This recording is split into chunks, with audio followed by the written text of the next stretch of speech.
胁，如果再不出来，就给他报10个补习班，以后也别想再碰游戏机。一旁的泰迪实在听不下去了。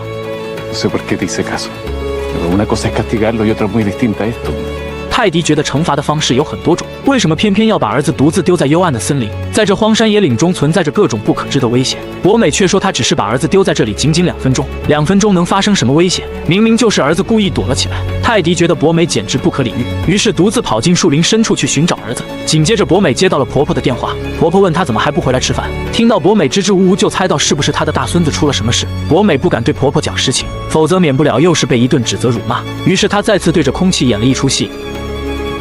La abuela pregunta si prefieres hamburguesa o pizza. Dice que hamburguesa.